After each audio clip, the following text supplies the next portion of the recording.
атат. Калягы.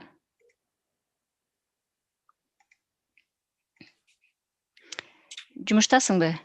Ооба. Жакшы, азыр дагы 5 көрүүчү болду. Баштай берсек болот экен. Так, эмнеге кошула албай атат?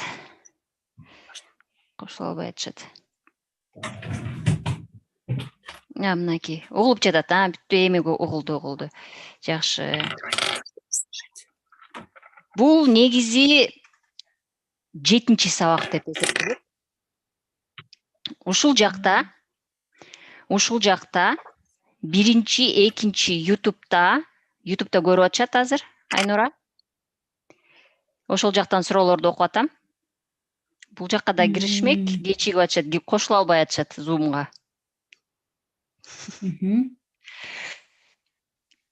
Узактыгы канча болот? Аны азыр сиздердин суроолоруңузга жараша болот. Узактыгы негизи сабак 25-30 мүнөт эле. Жаңы окуп жаткандар үчүн биринчи 25-30 мүнөт. 20 мүнөттүн ичинде эле мээбизге жаңы информация кириш үчүн болгону 20 мүнөт жетет экен. Андан кийин мээ кабыл албай калат экен. Ошол үчүн ортодогу жанагы скорочтенияга керектүү болгон көнүгүүлөрдү жасап алып кайра окуй берсе болот, кимге керек болсо. Эмне жөнүндө тууралуу суроо берели? Эгерде мурда скорочтенияны окубаган болсоңуздар, анда азыр мен түшүндүрүп жаңы башынан баштап айтып бере баштайын. Бул жактан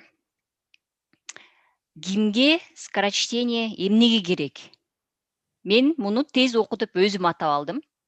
Кыргызча аты азырынча жок, баары эле скорочтение деп эле издеп жүрөт. Скорочтение деп өзүм атап койгом. Бул менин атым. Мени дагы скорочтение тез оку деп эле элдин баары атап мени издеп жүрүшөт.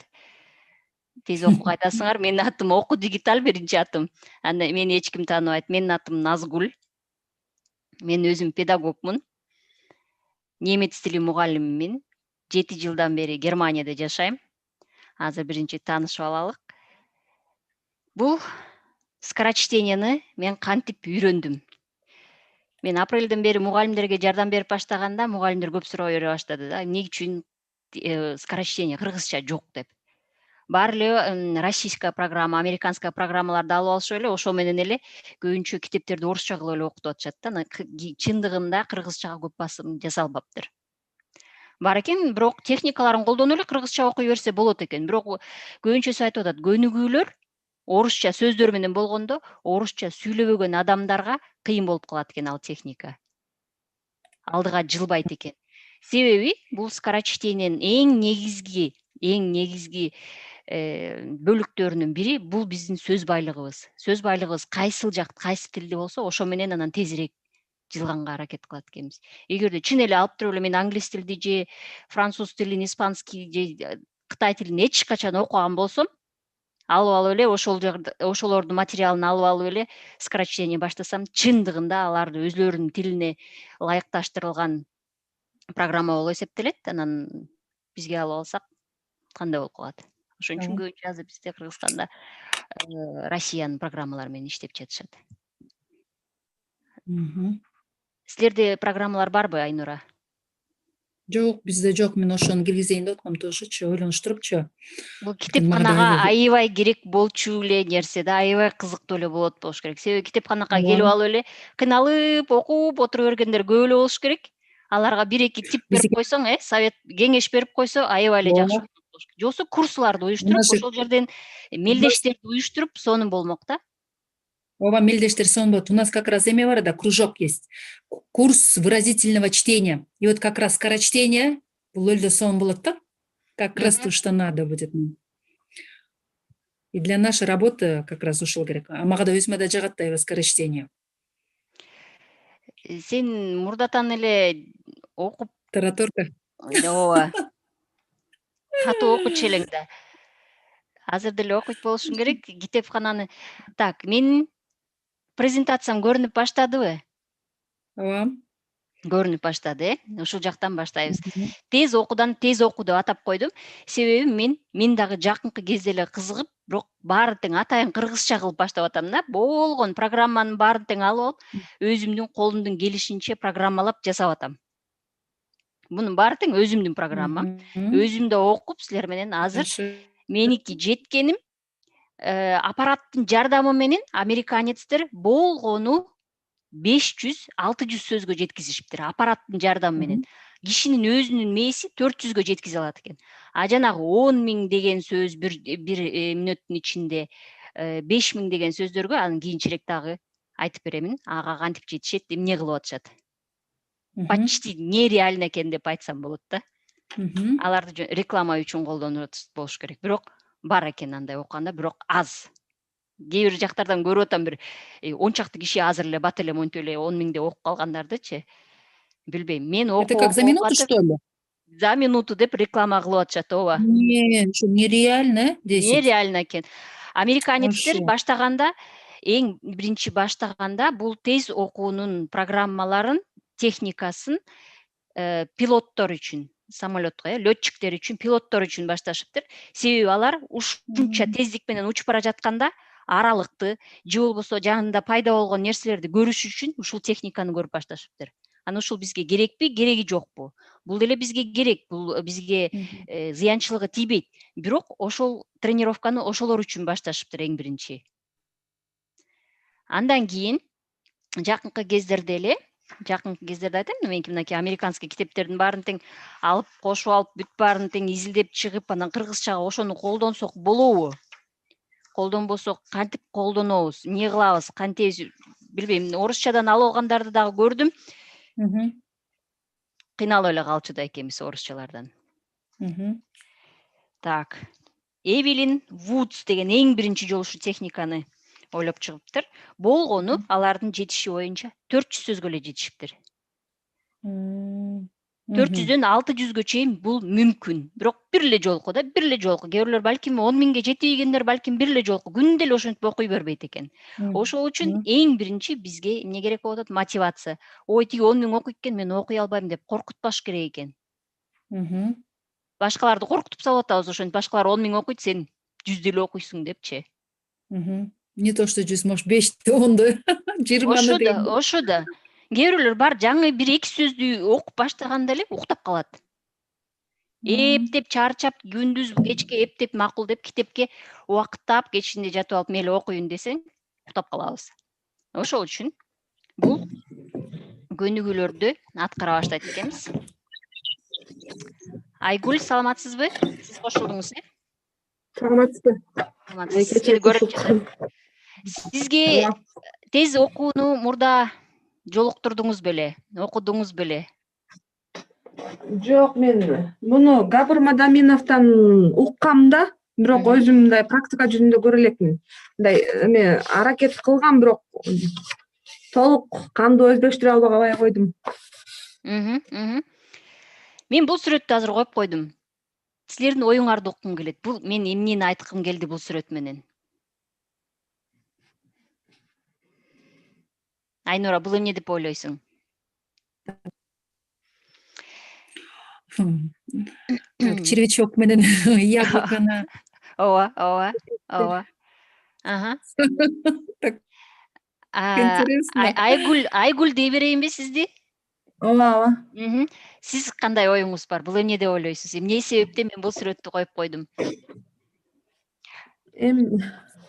Тез окууда ой жүгүртүү дагы бул негизги каражаттардын бири. Ошон үчүн ушундан баштап атам. Бул мындай болсо керек. Медленными шагами можно много книг вычитать, прочитать дегенде болсо керек, э? Болот. Ар кимдин оюн уккум келип жатат. Андан кийин мен дагы айтып берем. Мен муну эмне себептен муну мен үчүн да тандап алдым да. Мага ушул аябай жакшы мотивация берип атат. Так, баштай берейин, э?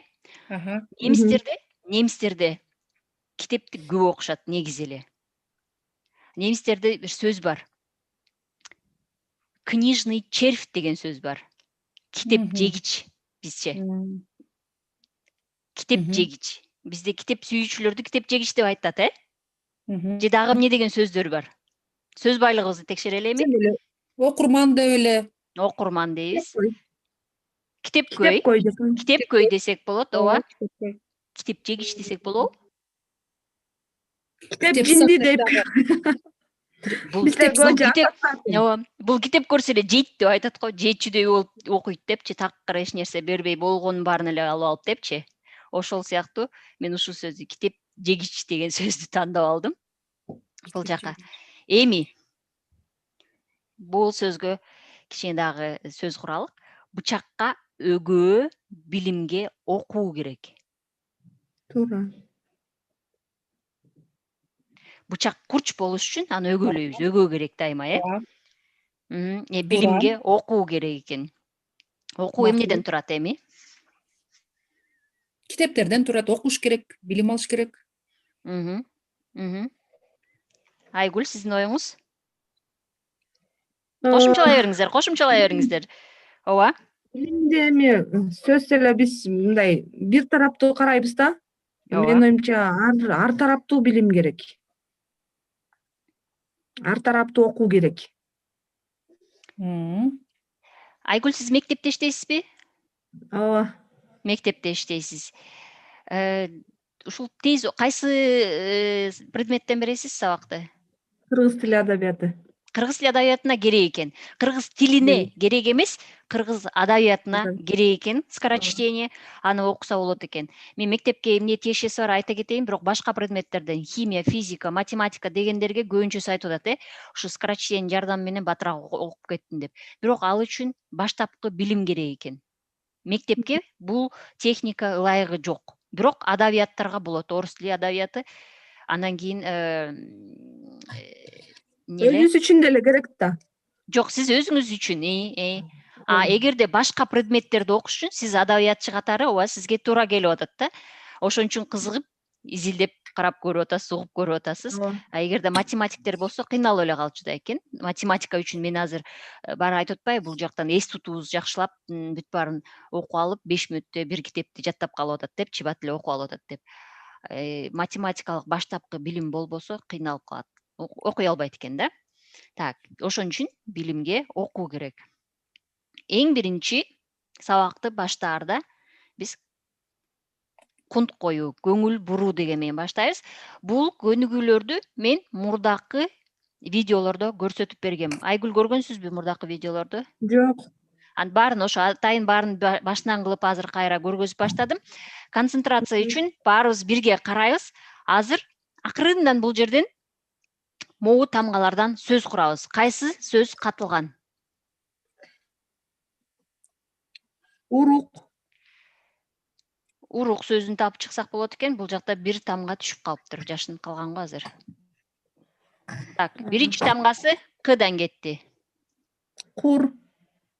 Кур кетти. Ур. Кар.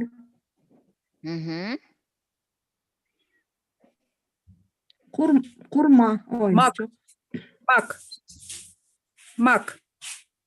Мак. Орусча. Кум. Кум. Эки тамгасы түшүп калыптыр. Кечиресиздер.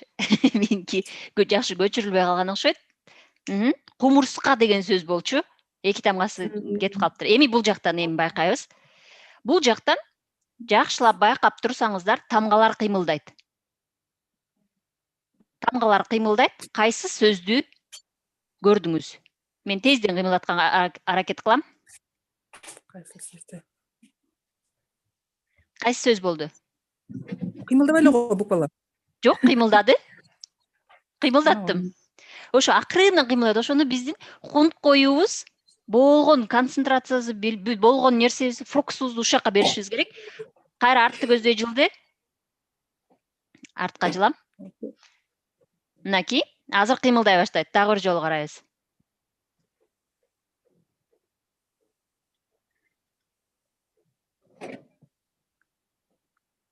Кыймылдадыбы?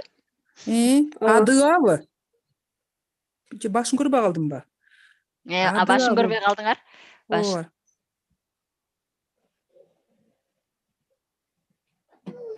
Так, азыр кайра. Үчүнчү жолу. Бул негизи ушу көнүгүүлөрдөн кийин көнө баштайт экен көз дагычы. Кай жерде эмне болуп аткан? Мынакей бул болгону, могуреки таблица турат да. ушуну бир карайсыз. Азыр көнүкпөгөн үчүн биз деген ар бирин бирден карап атып, тиякта башка жактагыны өткөрүп атабыз да. ооба.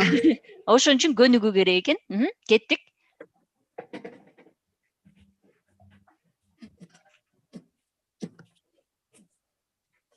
Эми көрдүңөр, Жок. Падыша деген сөз.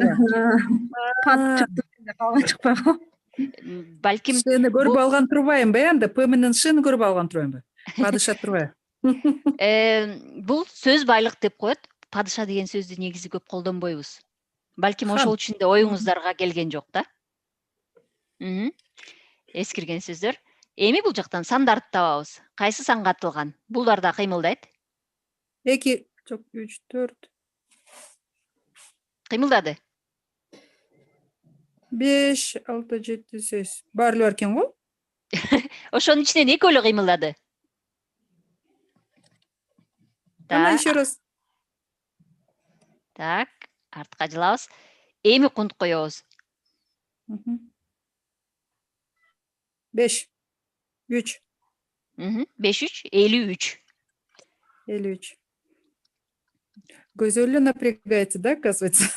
Эң биринчи ооба биздин курал жарагыбыз. Эң биринчи китепти алабыз, материалды таап алат экенбиз, анан кийин көздү даярдайт экенбиз.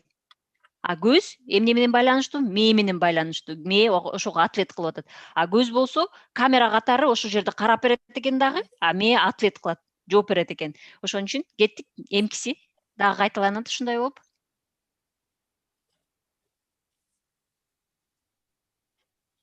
16. 16.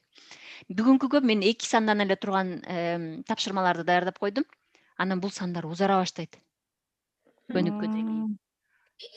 Андан кийин бир 5-6 сандан турган миллиондогондорду дагы ошентип шак илип алып жаттап калгандар дагы болот экен. Бул 16 туура. Кийинкиси бул Шульте таблицасы деп коет, жадыбал дейбиз, кыргызча. Бул эмнени түшүндүрөт? Азыркыда эле айттым, фокус деп. Китеп окуп жатканда пункт коюп, ортодогу текст эле карайт экенбиз дагы. Эгерде алаксытып тияк бияктан башка нерселер чыкса, көз менен карасак болот, бирок көз мындай кыйыры менен карайбыз деп коебуз го. Көңүлүбүздү андан кийин ар жака деген буруп, алаксып кетпей, ушул жакта көңүлүбүз калат экен дагы окуй алабыз. Ошон үчүн бул тапшырмалар. Же болбосо, кээ бирлер айтып атат, бая күнү бир суроо түштү эле, көзүңдү ачып чоңойт деп айтты депчи. Ал эмне эже дейт. Көзүңдү чоңойт деп атат, тез окууда көзүңдү чоңойт деп айтты дейт. Көздү чоңойт деген ушул мынакей ортодогу бир нерсени карап, чоңураак талаадагынын баарын тең бирдей көрө билүү, бул көзүң чоңойт деген ошол да. Ошол жакта калат. Эми ушул ортодогу кара чекитти караган бойдон катары менен номерлерди издей баштайбыз. Көзүңөрдү кыймылдатпайсыңар. 0ду караган бойдон 1, 2, 3 деп кете баштайт. Үстүнө алаксып карабагыла, тигине үстүндө кыймылдап атат.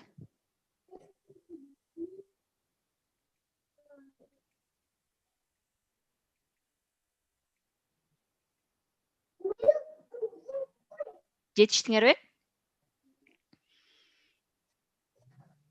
Кеттик, эмкиси. Дагы улантабыз.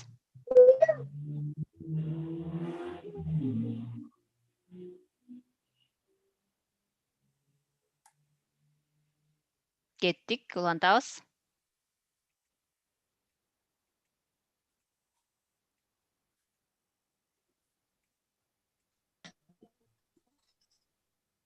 Жадыбалыбыз чоңое баштады.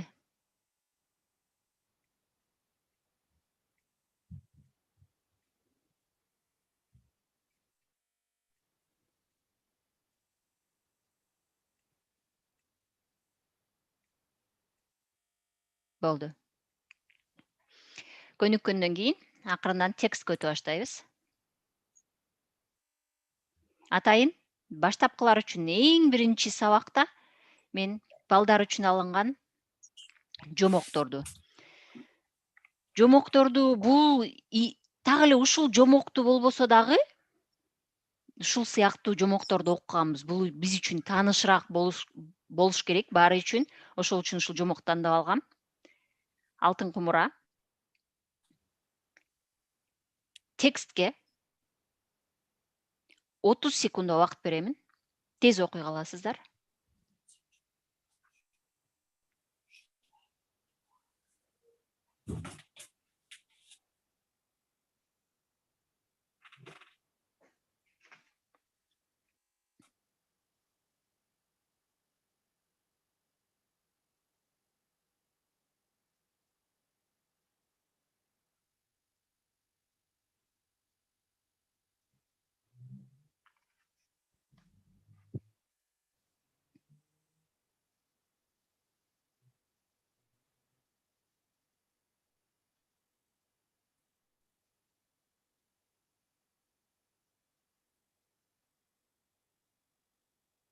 Болду.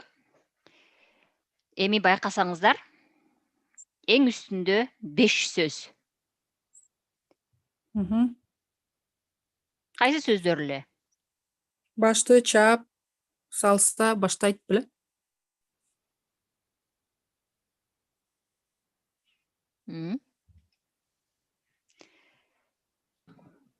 Бүттү асыл дегенде сөздөр бар беле? Кайра чыгарып, кайра жаптым. Кетишпей алдым кайра. Ооба, көнүгүү керек бул. Бүттү, асыл, эл, чачты, аянтка. Бул тексттин ичинде болчу. Кеттик. Азыр текстти окугансыздар. Бул жакта кайсы сөздөр жетпейт? Текстте. Коркчу экен, о экинчи абзацта. Коркчу деген сөз жок Айочу болот. эмес экен. Айочу эмес экен, бул биздин баштапкы мурдакы билимибиз менен өзүбүз кошуп алып да жатабыз, ооба. Карыяларда коркчу экен деген сөз. Коркчу деген жок. Аха. Аны кара боек менен боетот. Буйрук бериптир. Өлтүрүүгө буйрук бериптир, э? Макул. Буйрук болуп эле. Андан Аягы сынып ырайым калды. кылып аталарын күйөөлөрүн өлтүрбөөнү сурашты. Ырайым кылып. Эмес, коркчу дароо. Дароо турбайбы? Дароо кара боек менен боетот, э? Буйрук ырайым калган баары туура болду. Айгүл кичине окшошуп атпырбыз.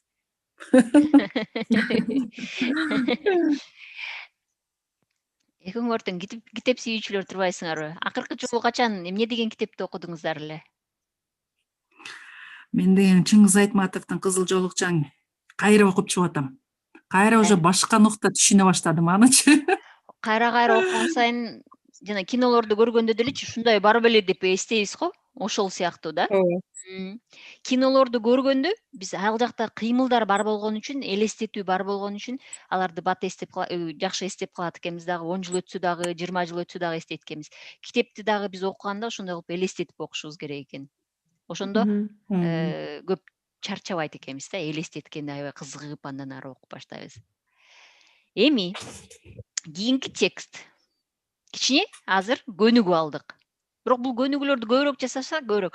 Азыр мен шашпай эле Word'то чоңойтуп койдум. Бул башка текст, массалык маалымат каражаттары деп аталат. Мен жайдан кыймылдатам. Өзүңөрдүн темпиңерде окуйсуңар.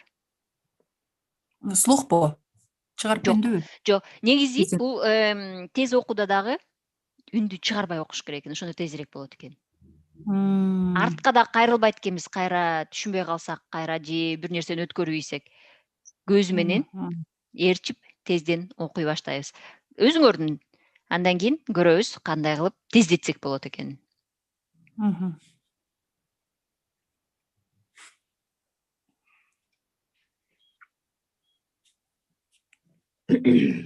Мен бул маалыматтарды бул жактан, тексттерди башында эле мен көрүүчүлөргө айтып кеткем, Википедиядан алып атам. Википедияда кызыктуу темаларды алып чогуу окуп чыгалы деп айткам. жаңы нерселерди үйрөнөлү депчи. Мынакей башталды текст.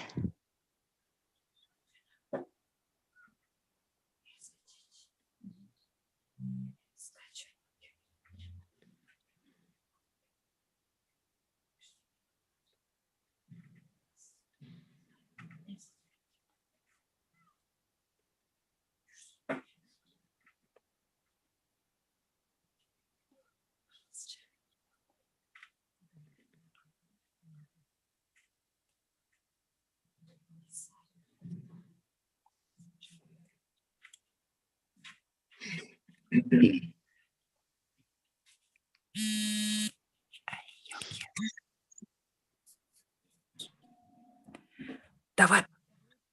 Бина отырамай. Ой, молодец, молодец, давай. Давай, молодец, соның кен. Мен сабақта отырамай. Давай. Пока, мен сабақта отырам, давай. Көрдім.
Окуп жетиштиңерби?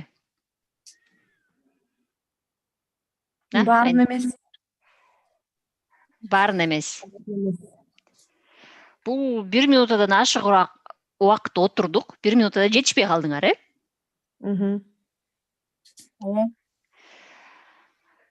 Азыр эми жетишип каласыңар.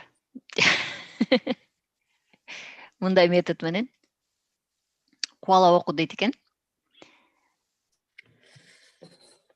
Так, канчанчысы азыр?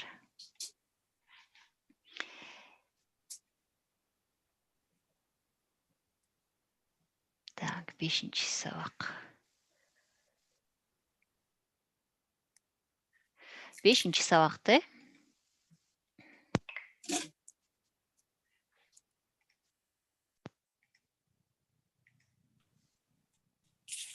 мынакей Жана сончу. дагы көнүгөбүз. Кичинеден кошуп көнүгүү, андан кийин текстти тезирээк окуганга аракет кылабыз. Так, бул масал.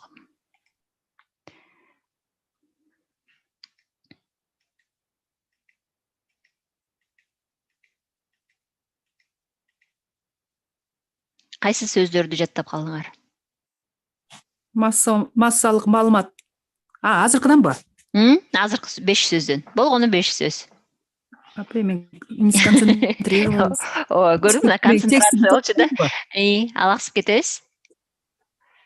Мынакей.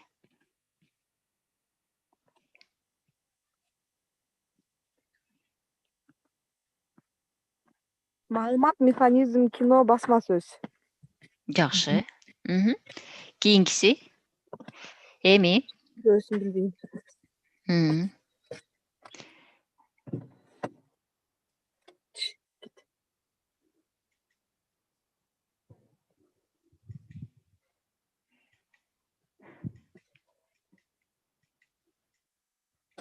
Бул убакыттын ичинде эмне кылдыңыз? Окудук. Жетиштиңерби окуп? Түшүндүңөрбү? Дагы бир жолу. Бул 10 секунд эле экен, э?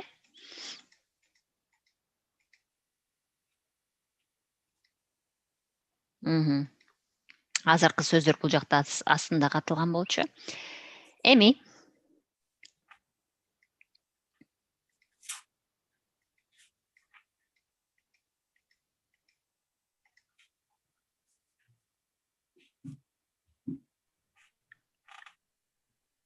сөздөрдү эстеп калдыңыздарбы? Ыраттуулук. Ооба. Ыраттуулук. Сөз деген бар беле? Таасир саны менен бар. Таасир.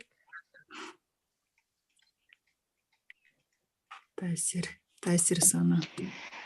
Бул сөздөрдү кантип жаттап калат экенбиз? Мен дагы кийинки акыркы сабагыбыз, 6-сабагыбыз мнемотехника деп аталган. Мнемотехникада бул сөздөрдү элестетебиз. Бар дегенде бар деп эле жаттап албайт экенбиз. Барды бир нерсе менен байланыштырып элестетип, бул бар деген кай жерде колдонулат, эмне кылабыз? Ошондо анан жакшы эстеп кала баштайбыз. Ыраттуулук деген эмне? Саны деген эмне? Мененди кай жерде колдонобуз? Кеттик. 10 секунддун ичинде окудук текстти.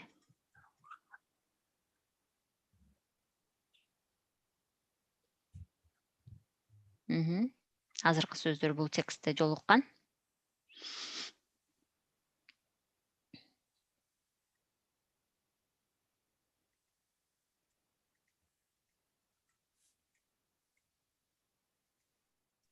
Эми Азыркы революция чоң түрткү. Каражаттары.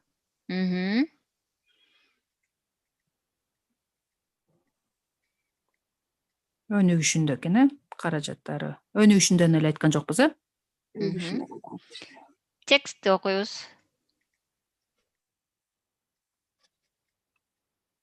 Жетиштиңерби? Ооба. Менден кечирээк бүттүңөр,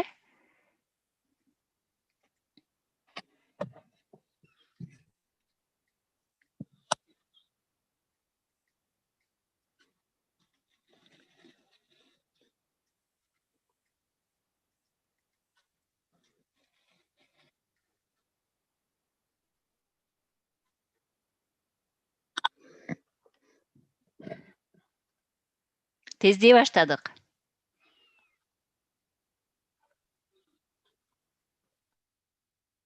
Жетишпей калдыңыздарбы, Все труднее и труднее.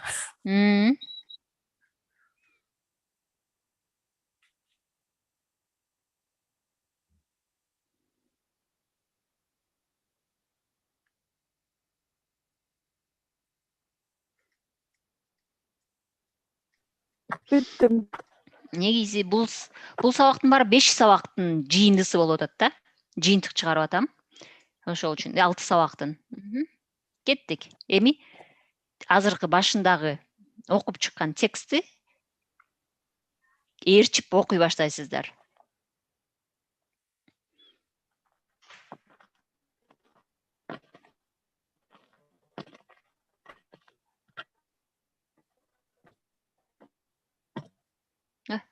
Чылып кетти.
Окуп бүттүк. Жетиштиңерби?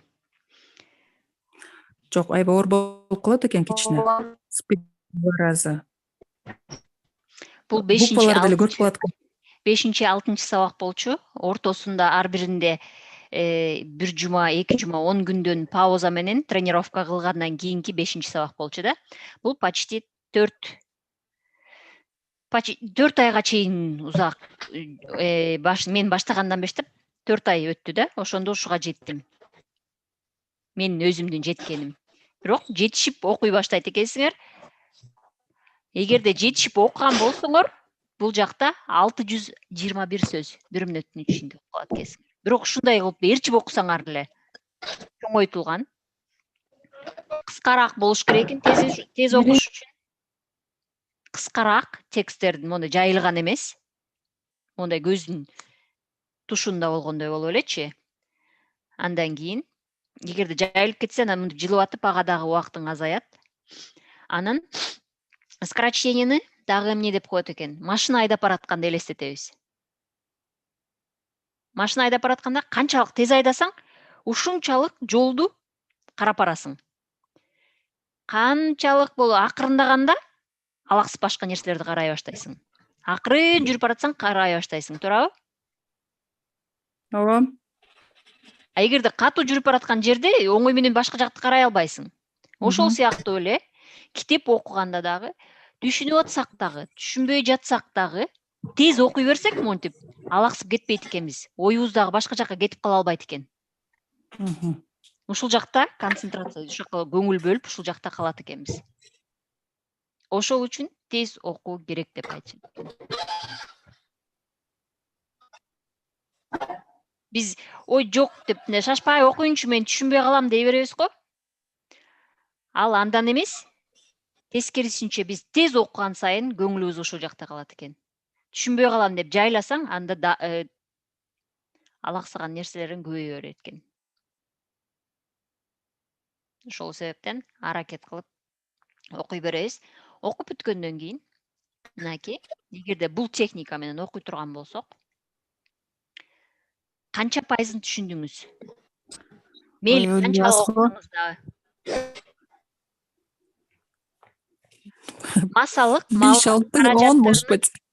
Массалык маалымат каражаттарынан кайсы сөздөрдү жолуктурдуңуз? Радио, интернет. Мен көбүнчө терминдерди алдым.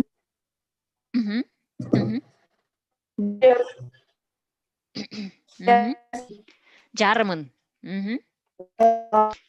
Бүгүнкү сабакта биз колдонулган кайсы ыкма жакты? Сандар менен мага жакты. Шульте таблицасы, э?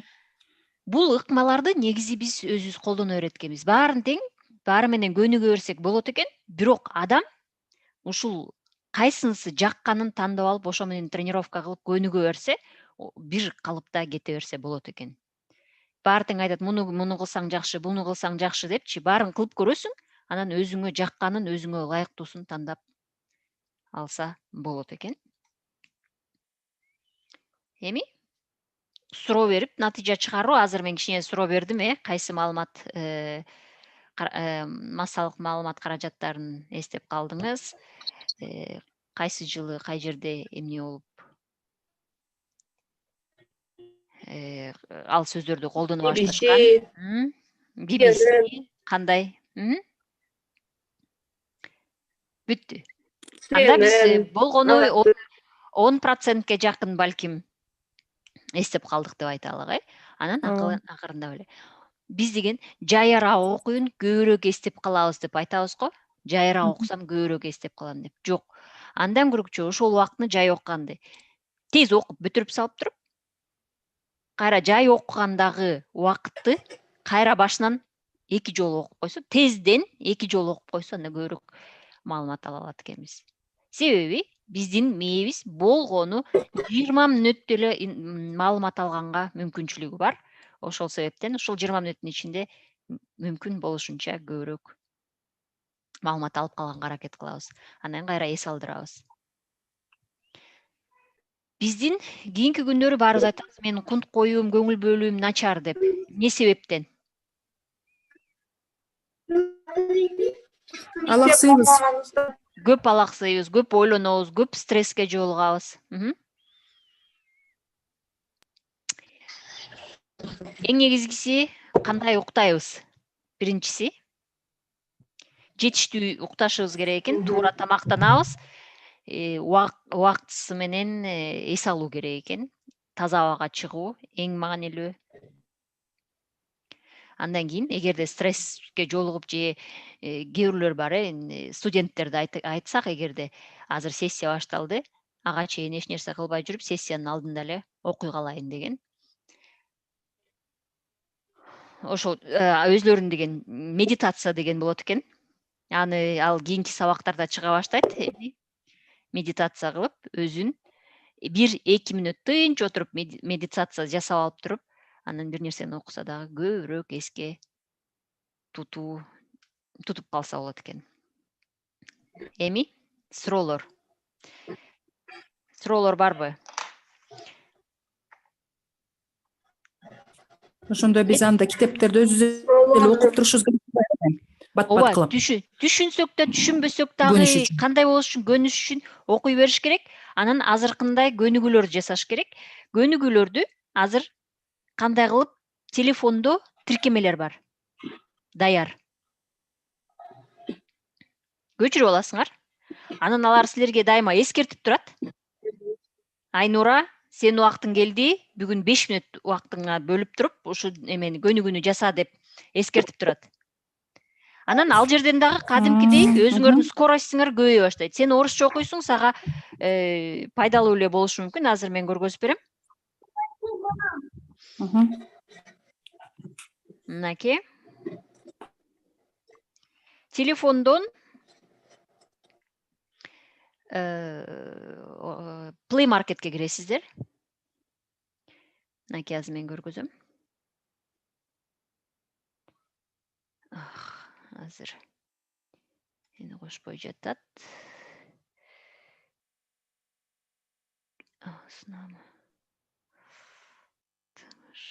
1 89 82.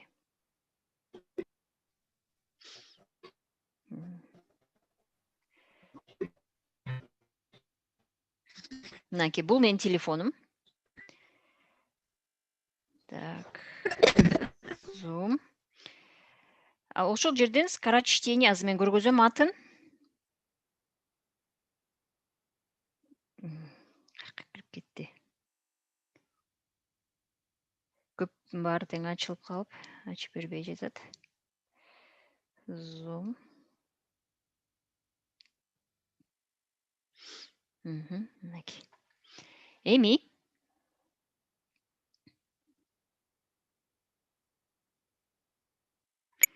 менде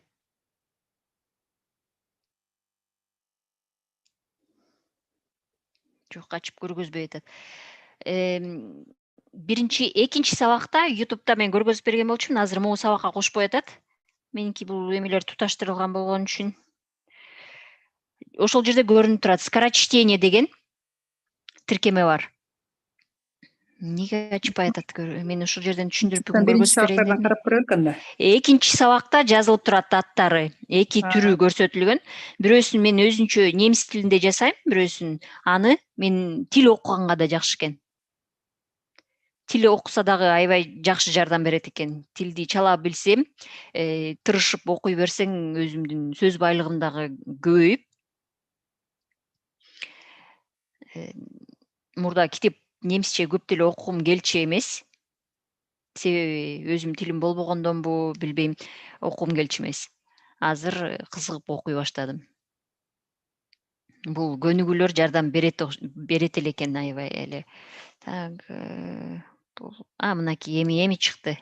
Көргөзө берейин. Мынакей, бул менин телефонум болсо, Play Market'тен жүктөп алганым. Мынакей, могу эң үстүндө скорочтение деп жазылып турат.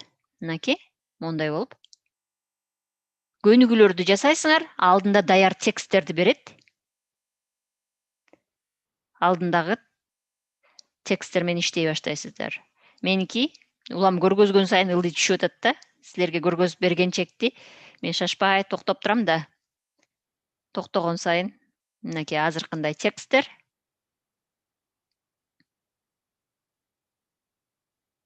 Мен ушу тексттин бөлүгүнө келиптирмин. Муну бүтмөйүнчө эми токтобойт да. Чыгып кете албайсың. Телефонуң иштебейт. Ушунусу жакшы экен. Эч жака азгырып кете албайсың, эч нерсе кыла албайсың. Үстүнөн сообщение бирөө жазса да көрүнбөйт. Алаксыбайсың. Текстти акырына чыкмайын, телефонуң өчпөйт. Башка жерге кете албайсың.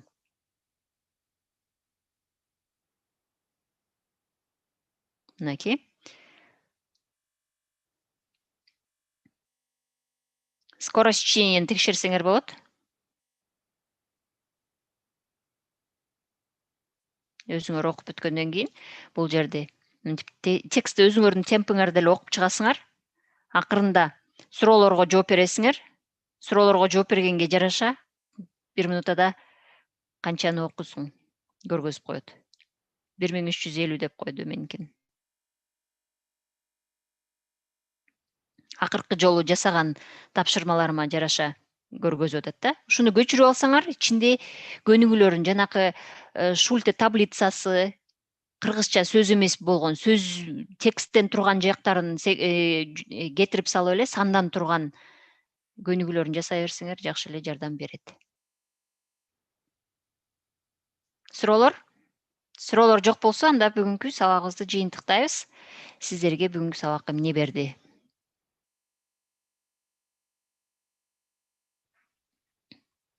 YouTube'дагыларды да сурап коелук.